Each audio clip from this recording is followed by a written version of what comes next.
కంటే కూడా ఫుడ్లో కల్తీ ఎక్కువైపోయిందండి. ఈ ఫుడ్ అడల్టరేషన్ ప్రాణాలు తీసేస్తోంది క్యాన్సర్ రూపంలో.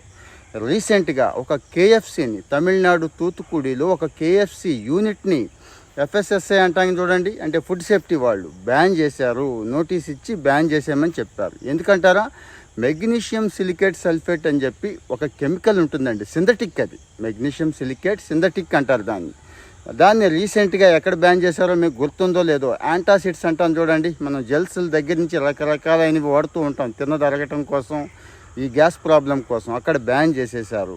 వీళ్ళు ఏం చేస్తున్నారో తెలుసా, ఆయిల్ ఉంది కదండి, ఆయిల్ యాక్చువల్గా యూజ్ చేసిన ఆయిల్ పారబోయాలి.